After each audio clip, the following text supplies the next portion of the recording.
Bom, gente, vamos lá. Já somos quase 300. Para você que está chegando aqui a primeira vez, a gente está trocando uma ideia sobre ser humanidade. Fala-se muito em espiritualidade e a gente fala pouco sobre ser humanidade. Ser humanidade é neologismo, nessa palavra, na verdade, ela não existe. Mas como eu acredito que o objetivo da espiritualidade é a humanidade, ou seja, para mim o que o pecado corrompeu no Éden foi a nossa humanidade.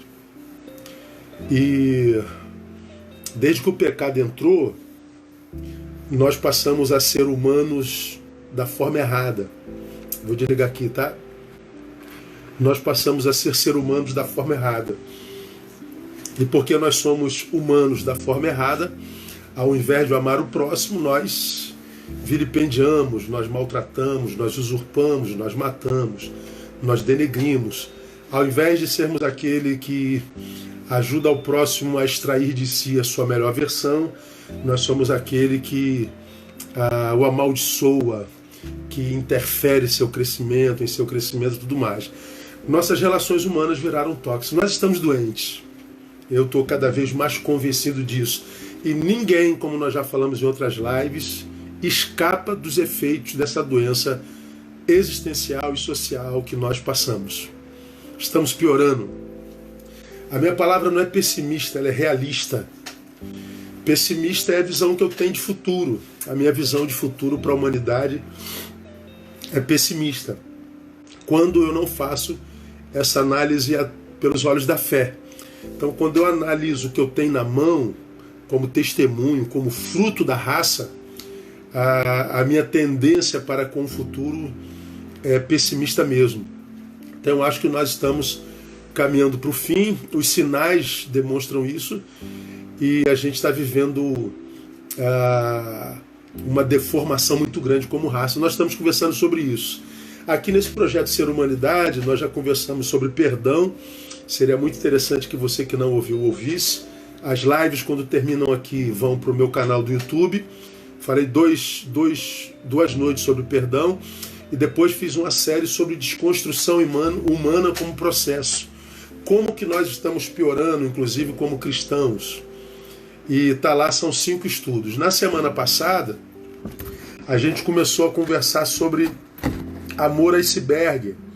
Nós tomamos capítulo 24 de Mateus, que fala sobre o princípio de dores, e a gente foi mostrando alguns sintomas de que perto do retorno de Jesus a sociedade sofreria. E os sintomas são absurdamente realistas. Se eu não fosse crente, eu acho que eu creria na Bíblia de qualquer jeito, porque é tão notório, é tão fatídico a sua realidade, o que ela escreve, que a gente nem precisa de fé para crer nela. Um livro que foi escrito há mais de 2000 anos atrás, muito antes disso, muito antes da vinda de Jesus, é tão realista quando fala do tempo do fim. Nós tomamos Mateus capítulo 24, que fala sobre o princípio de dores. Jesus prediz a sua morte. E a gente começou a falar sobre os sintomas do fim. E nós falamos que o primeiro sintoma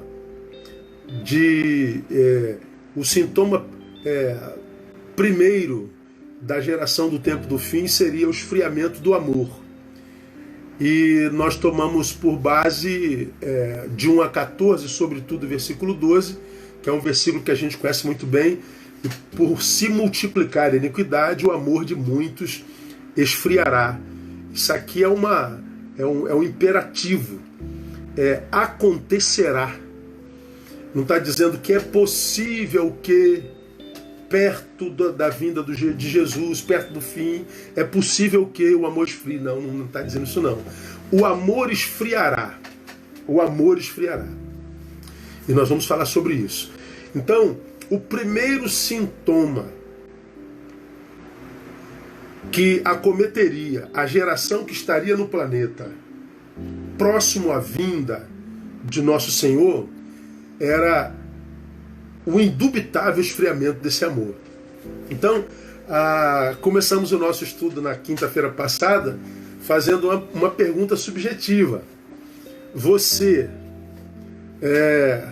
tem sentido que teu amor tem esfriado? Você ama a Jesus hoje como amava há 2, 3, 4, 5 anos atrás? Você ama seu cônjuge, seu marido, sua esposa, tanto quanto você amava alguns anos atrás? Você ama a vida como você amava alguns anos atrás?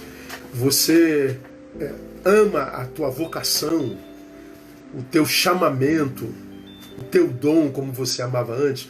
Ou você percebe que seu amor pela existência, por Deus, pela vida, isso tem arrefecido, não é?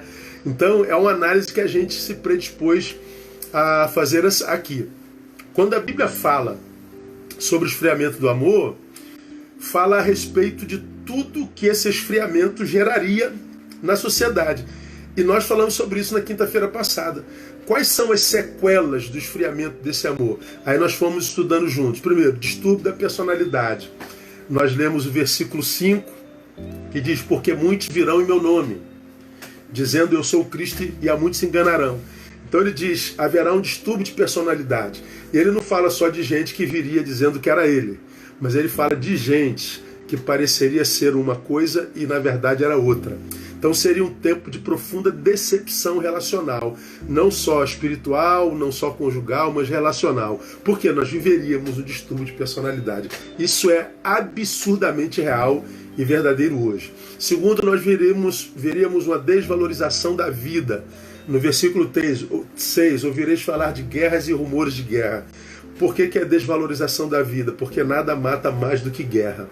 E nós estamos em guerra em todos os sentidos. As redes sociais é a comprovação incontestável disso. Nós estamos em litígio de cor, de raça, de religião, de política familiar. Nós estamos em guerra. Estamos vendo morte afetiva, morte relacional, morte biológica, morte conjugal. Nós estamos trafegando entre cadáveres físicos, biológicos, afetivos, existenciais. Terceiro distúrbio, distúrbios emocionais. 6b diz, olhai, não vos perturbeis. Ou seja, nossas emoções ficariam absurdamente abaladas. Perturbação como incapacidade de suportar as pressões de um tempo tão monstruoso, tão desconstrutivo, tão adoecido. O outro sintoma, escassez. Versículo 7 diz, porquanto se levantará nação contra nação, reino contra reino, e haverá fomes, escassez de tudo. Nós falamos a quantidade de famintos que nós temos no mundo hoje. Uma criança morre de fome a cada 5 segundos no planeta. Sintomas do tempo do fim. Haveria, por causa do esfriamento do amor, distúrbios geológicos, terremotos, perseguição. Versículo 9, então sereis entregues à tortura, vos matarão. Então a perseguição seria uma realidade existencial. Distúrbios relacionais, dissimulação espiritual, no versículo 11. E aí nós falamos, irmãos, que todos esses sintomas que nós mostramos para vocês, todos eles têm poder de impossibilitar a qualidade de nossas vidas. Têm o poder de nos impedir de vivermos o que a gente tanto anseia, felicidade. Todos esses sintomas, distúrbio da personalidade, desvalorização da vida, distúrbios emocionais, distúrbios sociais, escassez, fome, distúrbio geológico, perseguição, distúrbio relacional, dissimulação espiritual, tudo isso tem o poder de fazer com que nós percamos sabor pela existência. Tem o poder de fazer com que a vida deixe de valer a pena. Tudo isso. E isso que eu mostrei para vocês na quinta-feira, está tudo no mundo objetivo. Tudo no mundo real. tudo material. Então, ao invés da gente se preocupar com a data do fim, um monte de gente colocando data para o fim, nós devemos nos preocupar com esses sintomas. Por quê? Porque o nosso fim pode chegar antes do fim do planeta. A gente pode morrer, como eu digo sempre, há 20 anos. A gente pode morrer antes da morte chegar. A gente pode perder o apetite pela vida. O nosso amor pode esfriar. O nosso amor pode congelar. O nosso amor pode virar iceberg.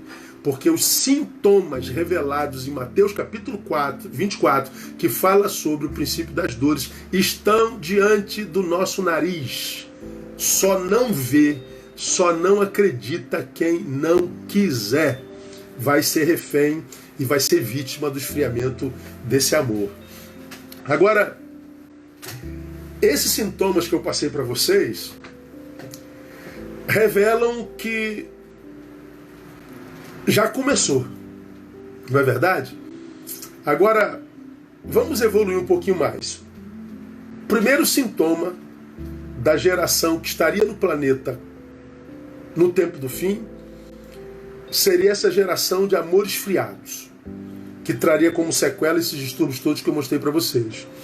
Agora, a segunda coisa que eu compartilho com vocês nessa noite, porque na semana, na quinta eu já começo a evoluir para um outro nível desse amor iceberg. Para quem deseja, anote isso, para quem deseja manter viva a chama do amor, a luta, segundo o texto do capítulo 24, versículo 12, deve ser contra a iniquidade. Para quem deseja manter viva a chama do amor, ou seja, quem não quer ser vitimizado pelo amor iceberg, a sua luta, a minha luta, a nossa luta é contra o que a Bíblia chama de iniquidade. Porque o texto está dizendo: por se multiplicar a iniquidade, o amor de muitos esfriará. Então, o martelo está batido, o amor vai esfriar. E por que o amor vai esfriar? Porque a iniquidade vai se multiplicar. Bom, iniquidade é a palavra grega anomia. É uma palavra composta. A mais nomos. A, partícula que conota antagonismo, anti. Nomos, lei. Iniquidade é viver contra a lei. Iniquidade é viver dissolutamente. Iniquidade é viver sem limites. A iniquidade é aquilo, eu já preguei isso na minha igreja, é o fim daquela linha que possibilita relacionamento saudável. Quem é da minha geração, até um pouco mais para cá, ouviu muito essa frase aqui, ó: o teu direito termina quando começa o meu. O meu direito termina quando começa o teu. Então, quando nós pronunciávamos essa frase, nós estamos dizendo que o meu direito termina, que o meu direito tem limite, que o seu direito termina, que o seu direito tem limite. Ou seja, não invada o meu espaço, não invada o meu quadrado. Nós tínhamos limite. Esse limite se chamava nomos, lei, limite. Hoje, nós vivemos uma vida onde não há mais limite. Nós vivemos uma vida invasiva, porque nós vivemos em rede. Então nós vivemos nos metendo na vida do outro. Nós vivemos invadindo o espaço do outro. Nós vivemos uma confusão. Fundidos com. Estamos fundidos. Por quê? Porque nós vivemos nessa vida invasiva. E mais, nós invadimos porque nós nos exibimos. Nós estamos tornando público tudo que a gente faz. De modo que quando eu torno público a minha imagem, a minha existência, a minha vida, é como se eu estivesse dando direito para que pessoas invadissem mesmo a minha particularidade. E as pessoas invadem. Então nós vivemos invadidos. Na verdade, nós vivemos pervadidos. Depois você procura o que é isso lá. Então nós fomos pervadidos, nós fomos contaminados pelo outro. Não há mais limite. Se eu discordo de você, eu digo verme. Se eu não concordo de você, eu digo nojento, falso. Nós achamos que por um vídeo de 2 minutos nós já estamos capacitados para definir o caráter de alguém. Por uma frase da qual discordamos, nós achamos que já estamos aptos para discernir o caráter de alguém. E nós impingimos opinião, muitas vezes desrespeitosa pelo outro. Nós não respeitamos mais ninguém. Nós não respeitamos mais cor, mais credo, mais título, mais raça. Nós não respeitamos mais o semelhante. Nós vivemos uma total iniquidade, anomia.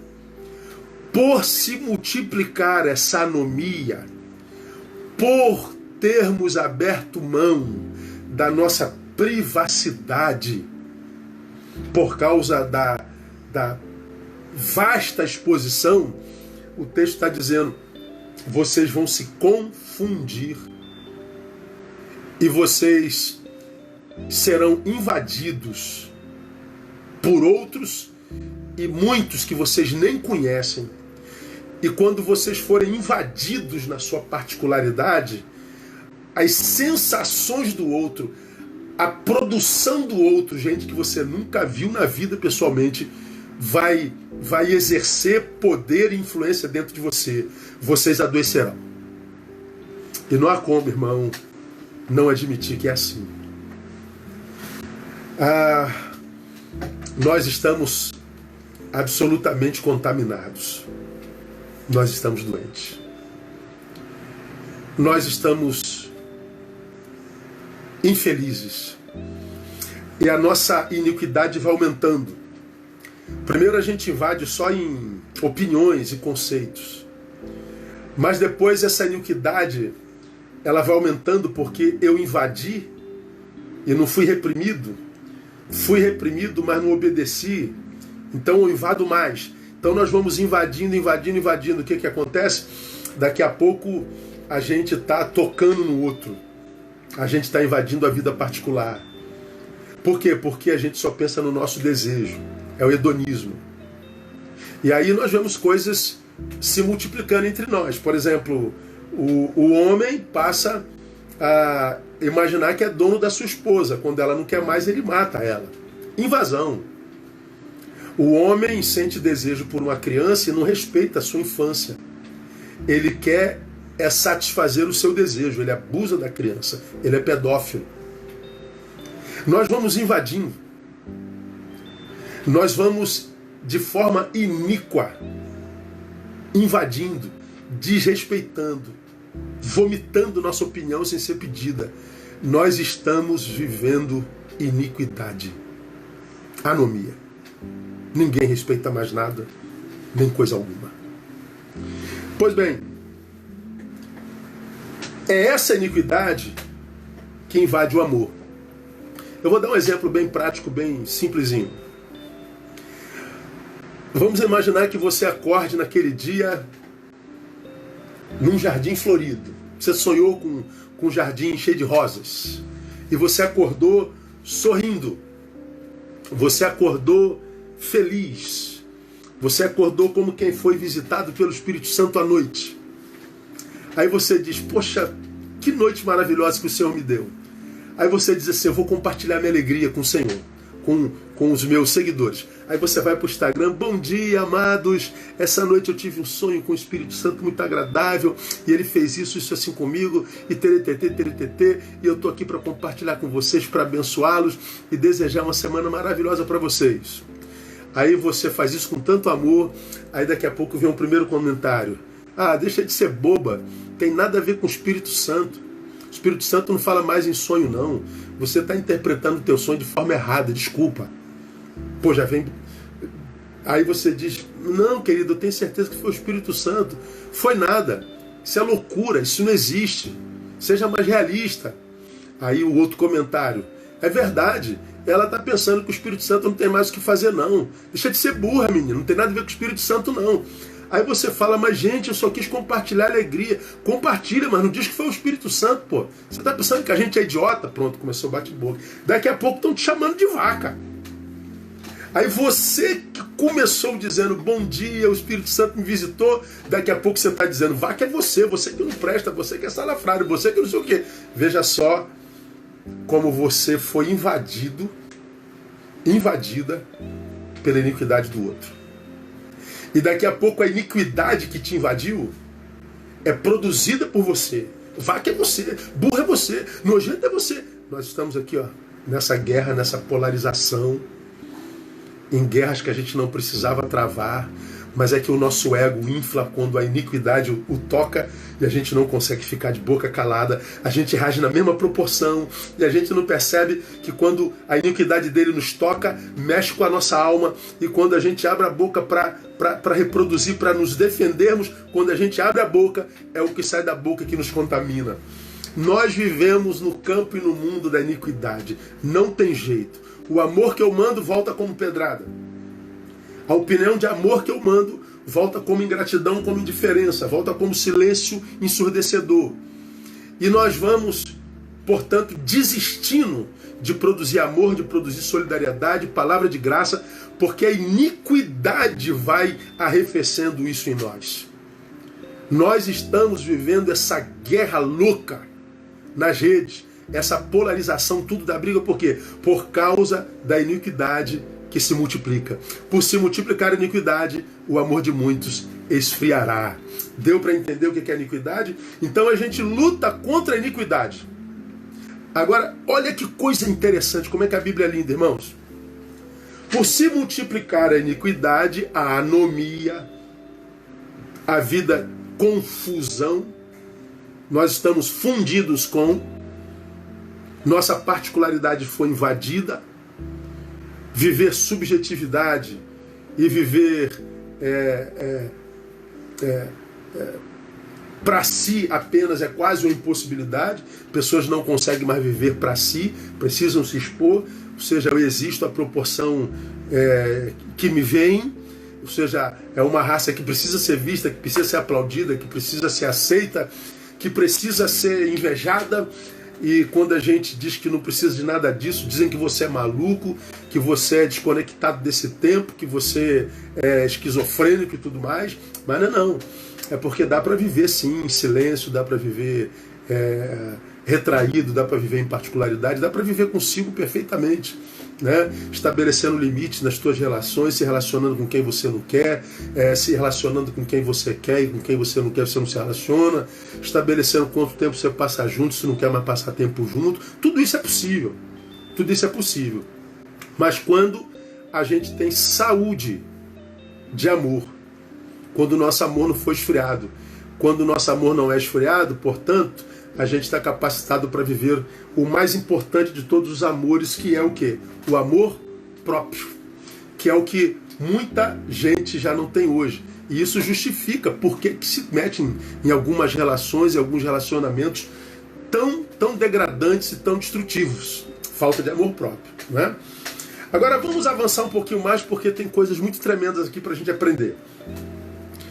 Por se multiplicar a iniquidade, o amor virá iceberg. O amor esfriará. Então já aprendemos o que é iniquidade, anomia.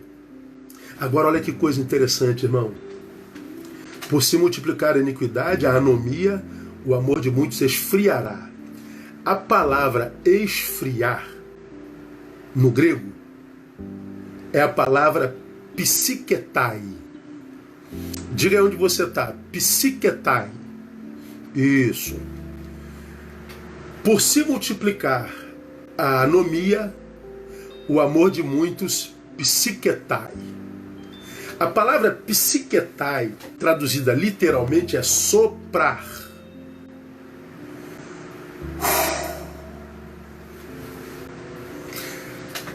Mas é soprar a fim de arrefecer poder. É como que, estando no aniversário, a velinha está acesa e alguém diz: apaga a vela depois do parabéns. Aí você... Ih, não apagou, tenta de novo. Mais forte, não apagou. Pois bem, esse vento, esse sopro é psiquetai. Por se multiplicar a anomia, o amor de muitos será soprado até que ele seja apagado. A ideia é de que o amor é uma chama que vai sendo soprado pela iniquidade cada vez mais forte, gradativamente, mas ininterruptamente, até que esse amor se apague. Esse é o enredo do versículo. O amor vai sendo apagado. A gente vai soprando, a iniquidade vai soprando. A ideia de que o amor vai resistindo por um tempo, mas a iniquidade se multiplica, ou seja, o vento vai ficando mais forte, o amor resiste até que ele apague. É um processo. Psiquetai. Agora, olha que coisa interessante, irmão. A raiz da palavra psiquetai é a palavra psique. Cara, é muito tremendo.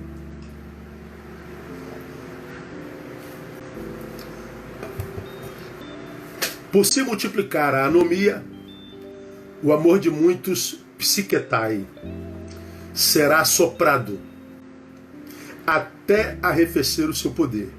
E a raiz da palavra psiquetai é a palavra psique. Você sabe o que é psique, não sabe? Mente. Mente. Aonde que o sopro acontece para esfriar o amor? Aqui, ó. É aqui.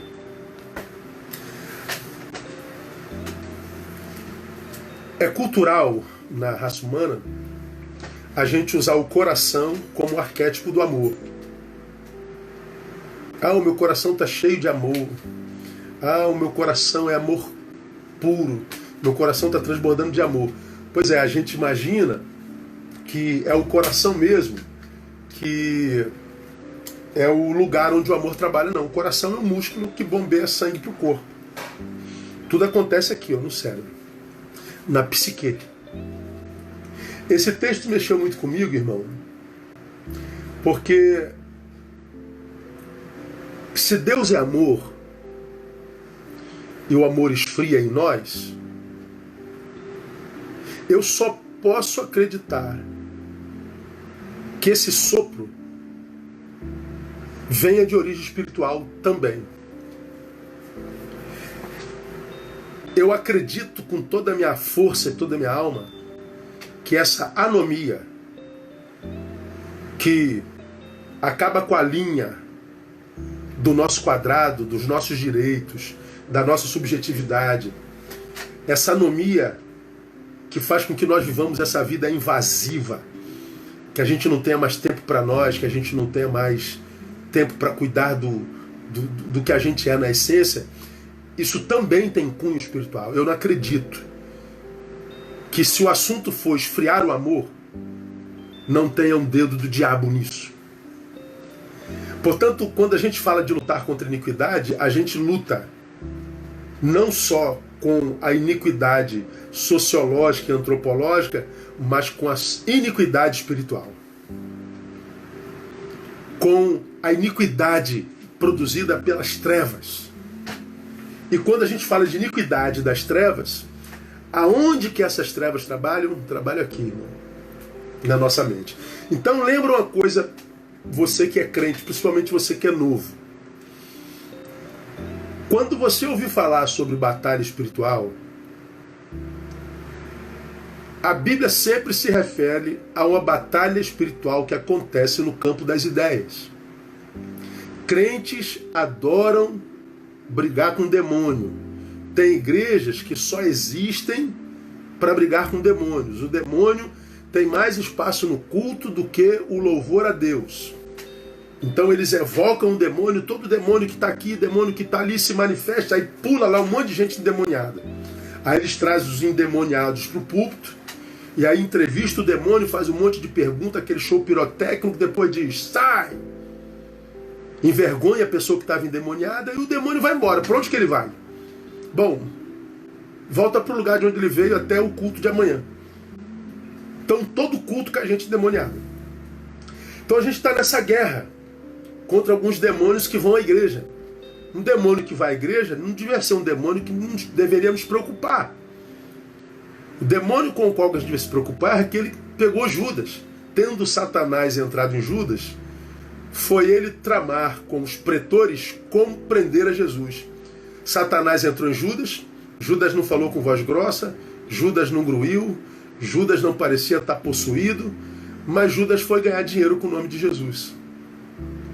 O demônio tomou Judas, o fez ganancioso e fez de Jesus negócio. Eu acho que esse demônio trabalha hoje nas nossas igrejas, ainda com muita frequência. Só que a gente não chama isso de demônio. Para nós, demônio é aquele que rouba a consciência humana, temporariamente. Não, não é só. Batalha espiritual se dá aqui, no campo das ideias. É aquela batalha que teve lá no Éden. Já falei sobre ela aqui. A serpente diz, se comer, Deus diz, se comer, morre. A serpente vem e diz, certamente não morrereis. Batalha. A batalha espiritual se dá no campo das ideias. Esse texto está dizendo que a iniquidade se dá no campo das ideias.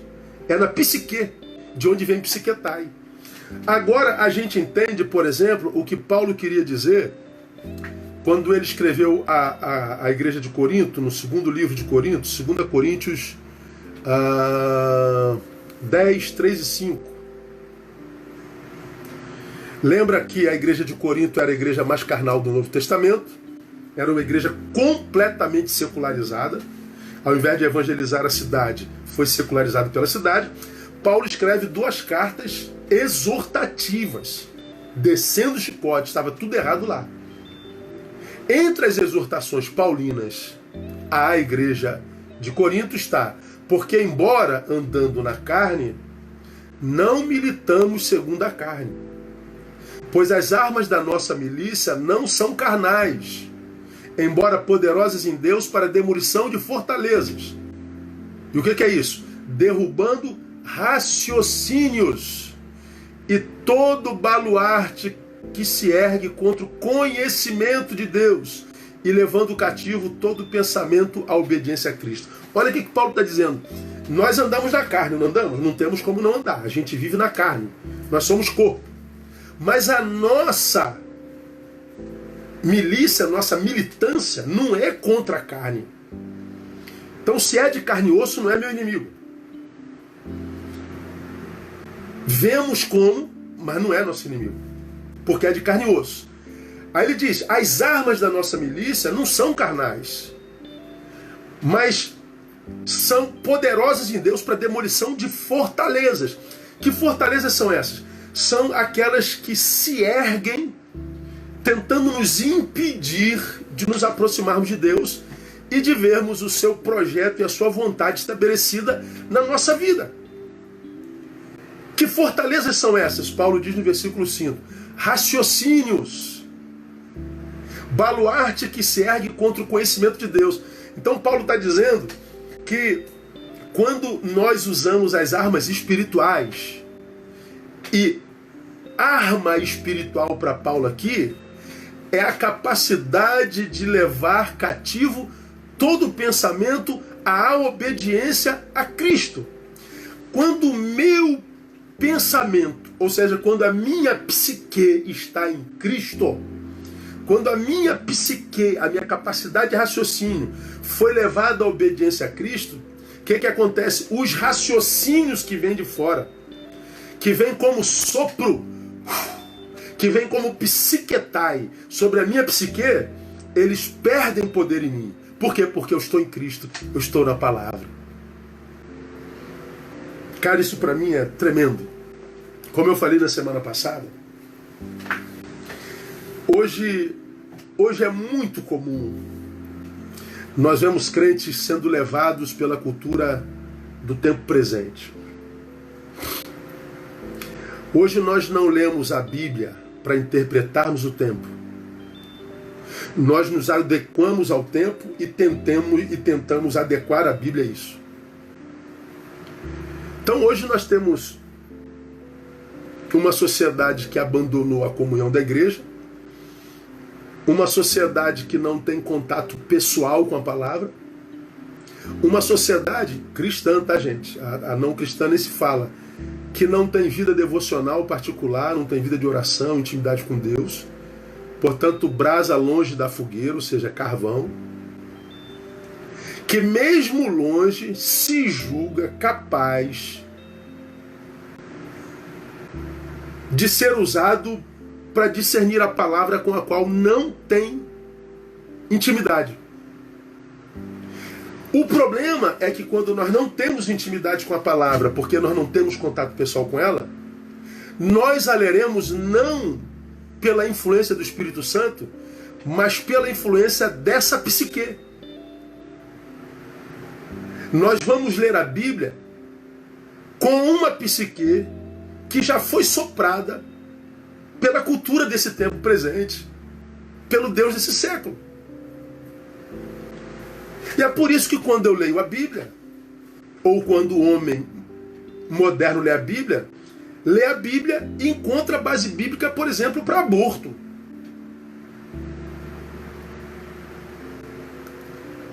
Encontra base bíblica para tudo que a vida dele está praticando. Aí quando você, cuja mente já foi soprada, a sua mente já arrefeceu o seu amor por Deus e pelas suas coisas.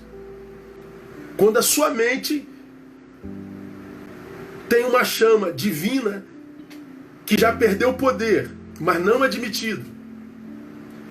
Você, quando lê a Bíblia, lê a partir dos seus achismos. Ou seja, não, é verdade, a Bíblia está dizendo isso, mas eu acho que... Eu falei sobre isso na quinta-feira passada. Não, pastor, eu sei que está escrito, mas eu acho que... Pois bem, se eu e você somos cristãos, não existe o mais depois do que a Bíblia disse. Se a Bíblia disse, não existe mais. Está escrito.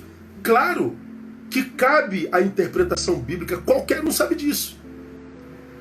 Mas quando a gente está em Cristo de verdade, quando o nosso amor não está arrefecido, soprado, quando nossa psique não está influenciada pela psiquetai, então nós estamos na mão do Espírito Santo, capacitados para ele, para ler essa palavra. Porque a Bíblia, sem a ajuda do Espírito Santo, é um livro impossível de ser compreendido. A Bíblia, sem o Espírito Santo, é um livro que pode ser mortal.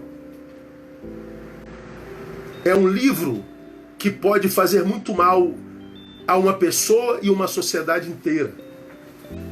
Como diz alguém, a Bíblia é a mãe de todas as heresias, porque há muita gente lendo a Bíblia sem capacidade para tal. E aí nós acabamos por interpretar a Bíblia para autenticar o nosso status quo. Como eu falei aqui na quinta-feira passada, na semana passada eu vi parte de uma live de dois conhecidos pastores, eu posso chamar de amigo, desconhecido, né? De conhecido, não sei. E eles são bem progressistas.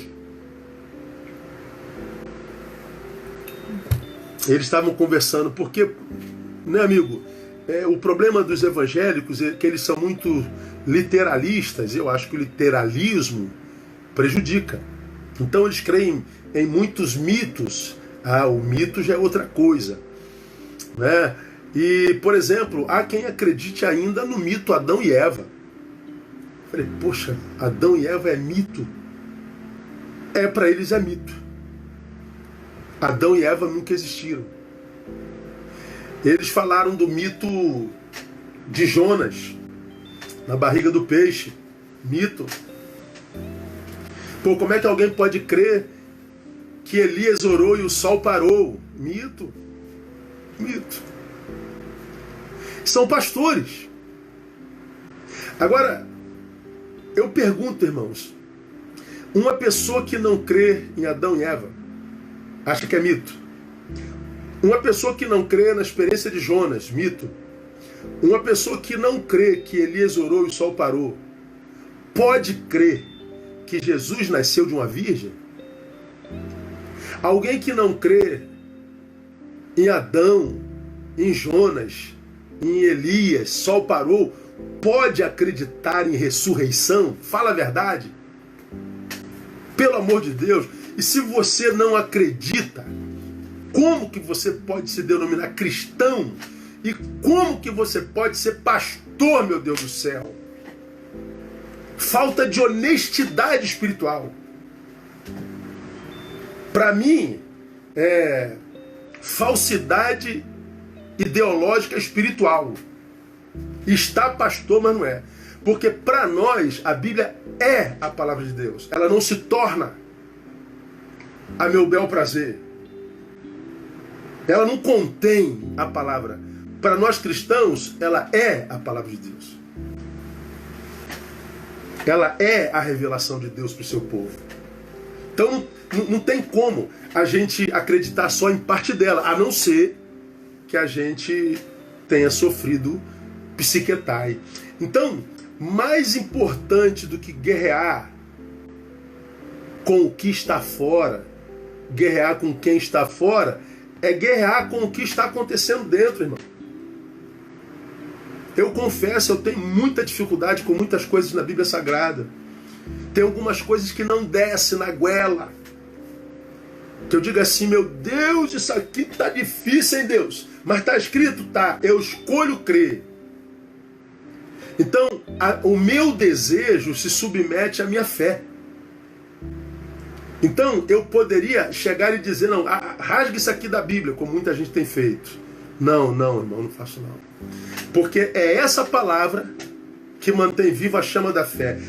A fé vem pelo ouvir. Ela vem pelo ouvir a palavra e ela se mantém pelo ouvir a palavra.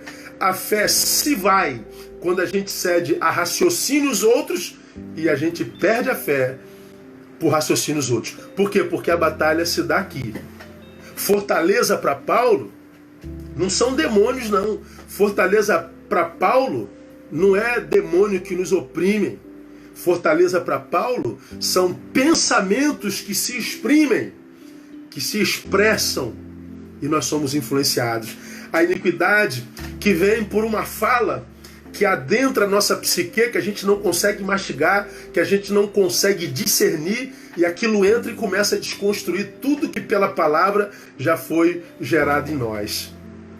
Tá dando para entender, meu irmão, como é que a palavra acontece? Então agora você está apto, por exemplo, para entender Marcos 7, capítulo 20, que é um texto conhecidíssimo de nós todos. Nosso horário já está acabando, ó, gente. Como é que passa rápido, né? Marcos 7, 20. Quando o Senhor diz assim, ó, e prosseguiu, o que sai do homem, isso é que o contamina. Pois é do interior, do coração dos homens, que procedem os maus pensamentos, as prostituições, os furtos, os homicídios, os adultérios, a cobiça, a maldade, o dolo, a libertinagem, a inveja, a blasfêmia, a soberba, a insensatez. Todas estas más coisas procedem de dentro e contaminam o homem. Pois bem, olha só o que sai do coração. É do interior que sai. Do coração do homem que procedem, olha só, os maus pensamentos, prostituições, furtos, homicídios, adultérios, cobiça, maldade, tudo isso está no nosso coração. A pergunta é, como que entrou lá? Por aqui, ó. Foi por aqui. Maus pensamentos. Aí aqui a gente cita Freud, né? Freud diz que o pensamento é o ensaio da ação. pensamento é o ensaio da ação, ou seja, tudo que se transformará em realidade na nossa vida, nasceu primeiro aqui, ó. Tudo que está no mundo objetivo começou no subjetivo, na psique. Se a nossa psique foi soprada, psiquetai, essa coisa ruim todinha brota de nós. E quando brota de nós, nos contamina de novo. Nós produzimos e somos retroalimentados. E nós vamos num ciclo que vai nos piorando cada vez mais. Como que entraram aqui? Pensamentos. Então o que nós já aprendemos, irmãos? Que o primeiro fruto, o primeiro sintoma da geração do tempo do fim é o esfriamento do amor. É o amor iceberg. Para quem quer manter viva a chama desse amor, você tem que lutar contra a iniquidade que esfria esse amor. E para a gente terminar, luta-se contra a iniquidade que esfria o amor? Como, pastor? Como que a gente faz isso? Manutenindo a nossa humanidade. Não é só indo à igreja e fazendo campanha. Porque a espiritualidade que a gente busca na igreja, ela trabalha dentro da nossa ser-humanidade, da nossa humanidade. Então, se a espiritualidade é buscada e nos adentra, tem que achar em nós uma humanidade saudável para que juntas a gente viva integralidade, a gente viva plenitude. Não adianta eu buscar a Deus na igreja e ser um humano pífio, ser um humano rancoroso, ser um humano fofoqueiro, maléfico, danoso, invejoso. A espiritualidade que eu busco lá perde poder em mim porque o ser humano que eu sou é um ser humano ruim, não transformado. É como que se eu pegar aqui, ó, tem um litro de água e essa água me mata a sede. Se eu botar uma gota de ácido, eu perco a água toda. Então, se eu jogo um quê de Deus em mim, mas eu não trabalho a minha essência, a minha ser-humanidade, se eu não luto contra a minha personalidade, se eu não luto contra meus desejos, se eu não luto contra o meu mau caráter, se eu não luto contra a minha fraqueza, como diz lá o Salmos, se te mostrares frouxo no tempo da angústia, tua força será pequena. Como quem diz, olha, Neil, se você tá no tempo da angústia, ou seja, tem que lutar contra a angústia, você não pode se mostrar frouxo não, você tem que se mostrar forte, ou seja, não depende só de Deus, depende de você, postura. Como que a gente luta contra a iniquidade, a anomia que quer psiquetar a nossa psique e o nosso amor? Relacionamentos humanos, a nossa humanidade só se mantém saudável quando a gente se relaciona com outros humanos, que eu chamo de seres humanos fonte, gente que pode acrescentar a nossa vida, gente que pode nos advertir, gente que tem autoridade para nos exortar, gente que nos aproxime de Deus, gente que nos anime para que a gente não deixe a vocação. Achar esse ser humano é complicado. E ele é uma necessidade desde o Éden. Não é bom que o homem esteja só. Ou seja, a vida só encontra sabor e se mantém saborosa no encontro. Sozinho, a nossa humanidade é arrefecida porque ela não é praticada. Então a solidão e o isolamento não é opção que vem de Deus. Deus nos fez sal. Sal só encontra sentido quando cola na carne. Deus nos fez luz. Luz só encontra sentido quando ele entra no campo das trevas. Ou seja, o sal se encontra com a carne, a luz se encontra com as trevas e influencia tudo. Não existe solidão opcional no Evangelho de Jesus Cristo. Nós temos que nos relacionar. Por quê? Porque a nossa humanidade depende de outras humanidades. Difícil é achar esse ser humano que vale a pena. Pessoas fontes. Pessoas que nos ajudem a despertar em nós a nossa melhor versão. Pessoas que sejam instrumentos que Deus usa para trabalhar nosso caráter, para trabalhar nossas fraquezas, para nos socorrer no momento de angústia. Essas pessoas é que são raras. Então, nós somos a consequência dos nossos relacionamentos. Provérbios 13:20. Quem anda com sábio será sábio, mas o companheiro dos tolos sofrerá o dano. Ou seja, nós somos o resultado dos nossos encontros. Temos que nos encontrar. E não é questão só de matar a solidão, é questão de manutenir a humanidade e praticar esse amor que a anomia quer esfriar. Eu acho que aquele que sopra tem tido êxito, porque as relações humanas estão absurdamente adoecedoras. Então, meu irmão, nós estamos caminhando para o final aqui agora, faltam 3 minutos. Se você percebe que você está com muita dificuldade de se relacionar, se você percebe que você está cada vez mais retirado, você não é assim, se você começa a se desconhecer, se você começa a perder apetite pelas coisas de Deus, se você está longe do altar, se você percebe que esse ser que você é hoje está longe daquele que você foi um dia e amava ser, está na hora de você voltar à comunhão, se encontrar com gente boa, estar numa igreja séria, numa igreja onde a palavra seja pregada com verdade, com sabedoria, que nos faça refletir sobre nossa própria existência. Está na hora de você voltar a se encontrar. É o meu desejo com essas minhas lives.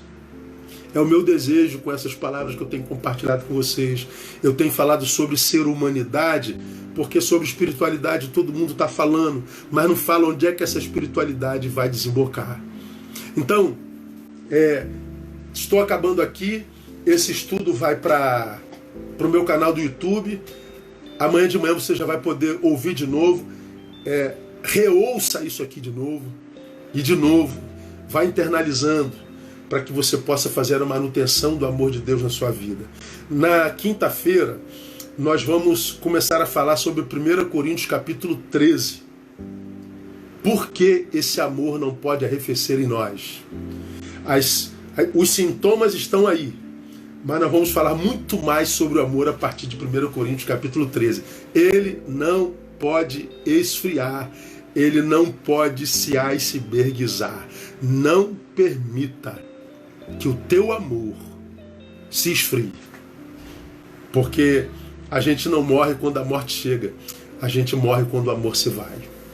Que Deus te abençoe, que Deus nos abençoe e que Ele nos ajude a vencer a psiquetai, que a nossa psique esteja sempre em chamas para a glória de Deus e para a bênção de cada um de nós. Se você foi abençoado, compartilha essa palavra, faz um stories, diz assim, passa lá, assista isso. Amanhã, daqui a pouquinho, de madrugada, vai aparecer no meu stories, né? Ser humanidade, arrasta para cima. Então compartilha no teu, se te abençoou, compartilha meu canal, né? Printa alguma mensagem, joga no seu stories que eu vou jogar no meu também, para a gente espalhar essa palavra que eu acho que é tão necessitada, precisada e que pouco tem nos arraiais evangélicos. Amém? Deus abençoe vocês. Quinta-feira, permitindo o Pai, nós estaremos juntos aqui no nosso projeto Ser Humanidade, conversando sobre amor iceberg. Vamos orar. Pai, muito obrigado por Tua palavra que é viva e eficaz. Ajuda meus irmãos, todos, a receberem essa palavra, mas não só, ajude-os a praticarem essa palavra. Que o Teu Espírito Santo possa produzir aquilo para o que Ele liberou essa palavra. Eu oro e ministro vida na vida dos meus irmãos. No nome de Jesus, nosso Senhor. Amém e amém. Deus abençoe. Até quinta-feira, se Deus assim permitir. Paz.